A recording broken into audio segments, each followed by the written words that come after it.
नमस्कार दोस्तों, आज हम बात करेंगे फाइनेंस बिल 2025 में इनकम टैक्स से रिलेटेड क्या चेंजेस प्रपोज किए गए हैं गवर्नमेंट के द्वारा।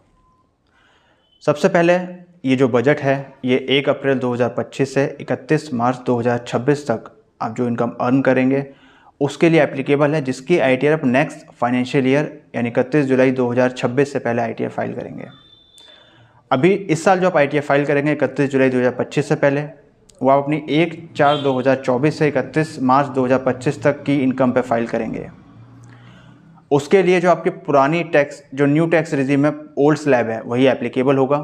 ये जो न्यू स्लैब है ये नेक्स्ट ईयर से एप्लीकेबल होगा।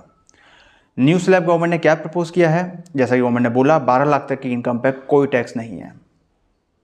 क्या वाकई में 12 लाख की इनकम पे कोई टैक्स नहीं है? आइए समझते हैं। पहले गवर्नमेंट ने स्लैब जो बोले वो क्या है, 0 से 4 लाख पे 0 टैक्स, 4 से 8 लाख पे 10%, 8 से 12 लाख पे 15%, 12 से 16 पे 20%, 20 से 24 पे 25% और 24 से ऊपर 30%। यह है न्यू टैक्स रिजीम के न्यू टैक्स स्लैब।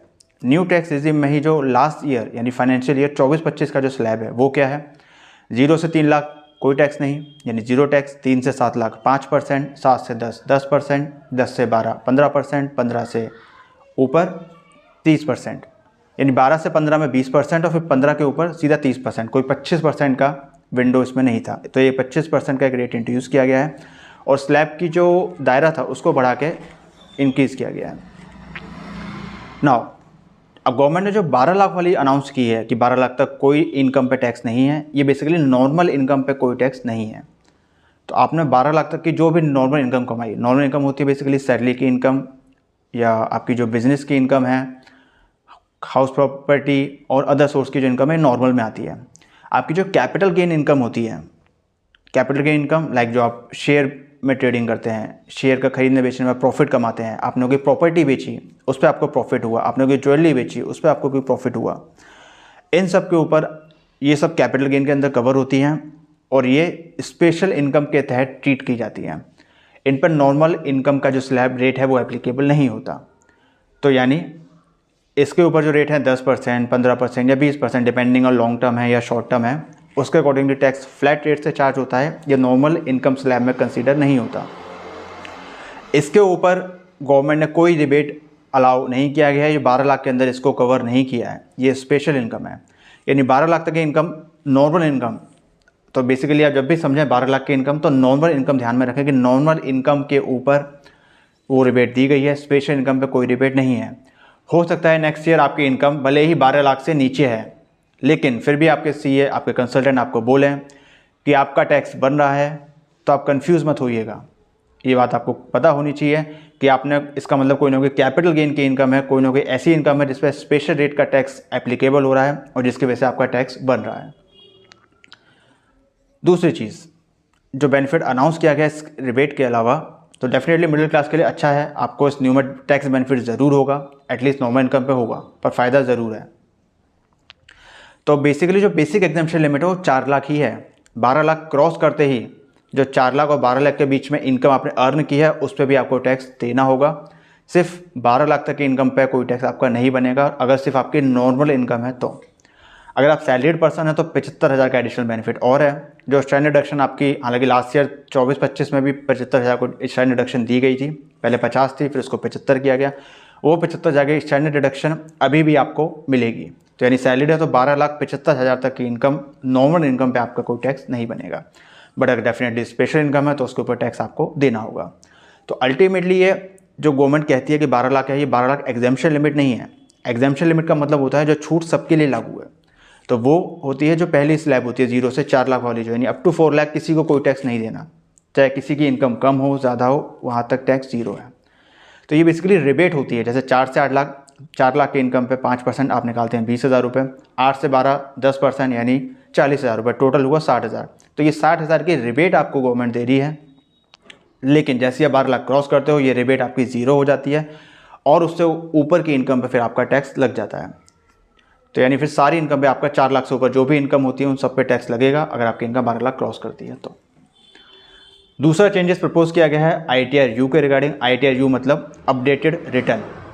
कई लोग होते हैं जो ITR फाइल करना भूल जाते हैं अपना, या किसी भी रीज़न से वो ITR फाइल नहीं कर पाते, उन्हें बाद में याद आता है कि मुझे ITR फाइल करना है 2 साल 3 साल पीछे का, उस केस में गवर्नमेंट ने एक फैसिलिटी दे रखी है ITR यू की, यानी अपडेटेड रिटर्न की। उसमें आपके ऊपर एडिशनल टैक्स और इंटरेस्ट लगता है, और एक लेट फीस भी उसमें ज़रूर लगेगी क्योंकि आपने आफ्टर ड्यू डेट फाइल करे हैं, तो आप उसमें ऑप्ट कर सकते हैं। पहले ये जो ITR यू थी, आप लास्ट 2 साल तक की फ़ाइल कर सकते हैं, यानी जो आपका फाइनेंशियल ईयर आप भरना चाहते हैं उसका जो असेसमेंट ईयर है वहाँ से 2 साल तक आप ITR यू फाइल कर सकते थे। अगर आप पहले साल तक करते हैं तो 25% के एडिशनल टैक्स इंटरेस्ट आपको बियर करना होता था। 1 साल के बाद 2 साल से पहले तो 50% एडिशनल टैक्स और इंटरेस्ट आपको बियर करना होता था। लेकिन अब इसको बढ़ा के गवर्नमेंट ने 4 साल कर दिया, यानी आप 4 साल तक की रिटर्न फाइल कर सकते हैं, और अकॉर्डिंगली लेट फीस और इंटरेस्ट जो एडिशनल है वो आपको बियर करना होगा। तो यानी 2 साल के बाद आप फाइल करेंगे अप टू 3 ईयर्स तक, यानी तीसरे साल में आप फाइल करते हैं तो 60% एडिशनल टैक्स और इंटरेस्ट देना होगा। 3 साल के बाद और 4 ईयर के एंड तक, अप टू 4 ईयर्स आप अगर करते हैं तो उस केस में 70% एडिशनल टैक्स इंटरेस्ट देके आप 4 साल तक की अपनी ITR यू फाइल कर सकते हैं।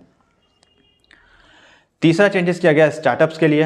स्टार्टअप्स को जो टैक्स हॉलीडे मिलता है सेक्शन 80 IAC में, उसकी विंडो को बढ़ाया गया है, और अब यानी आपका जो स्टार्टअप कंपनी है वो स्टार्टअप रिकॉग्नाइज है और रजिस्टर्ड होती है 1/4/2030 से पहले, तो आप उस टैक्स हॉलीडे को क्लेम कर सकते हैं। TDS के प्रोविजंस में चेंज किया गया है, जो TDS के कई सेक्शंस में थ्रेशोल्ड लिमिट को बढ़ाया गया है, जिसमें सबसे पहले है रेंट की। अगर बात करें जो पहले 2,40,000 क्रॉस करते ही एनुअली हम TDS काटते थे 10%, अब उस 2,40 की लिमिट को बढ़ा के 6 लाख रुपए किया गया है। 194A जो सीनियर सिटीजन की इंटरेस्ट इनकम होती थी, 50,000 क्रॉस करते ही उस पर TDS करता था, अब उस 50,000 को बढ़ा के 1 लाख रुपये कर दिया गया है। अदर दैन सीनियर सिटीजन है और उनको बैंक से इंटरेस्ट इनकम आती थी 40,000 की, उसको बढ़ा के 50,000 कर दिया गया है। अब 50,000 से ऊपर की इनकम पे कटेगा। कोई भी अदर इनकम आपको आती है उसकी थ्रेशोल्ड पहले 5,000 थी, उसको भी डबल करके अब 10,000 रुपये किया गया है। इसके अलावा जो कमीशन की थ्रेशोल्ड है उसको 15,000 से बढ़ा के 20,000 किया गया है। 194J जो प्रोफेशनल्स की थ्रेशोल्ड लिमिट है उसको भी 30,000 से बढ़ा के 50,000 किया गया है। तो ये काफ़ी सारे चेंजेस हैं। ओवरऑल अगर बजट बोले तो मिडिल क्लास को ध्यान में रख के, जैसा कि गवर्नमेंट ने कहा, काफ़ी अच्छा बजट है, पर लेकिन जो एक डिटेल में आपको चीज़ें पता होनी चाहिए जिससे आपको कोई भी कन्फ्यूज़न ना रहे। अगर आपको ये जानकारी अच्छी लगी हो, आपको ये बजट का जो एक सिंपल एक्सप्लेनेशन दिया गया है पसंद आया हो, तो अधिक से अधिक लोगों को इसको शेयर करें ताकि वो भी इस नॉलेज से अपडेट रहें। वीडियो को अंत तक देखने के लिए आपका बहुत बहुत धन्यवाद। इस वीडियो को अधिक से अधिक लोग शेयर करें ताकि वो भी जानकारी का लाभ उठा सकें।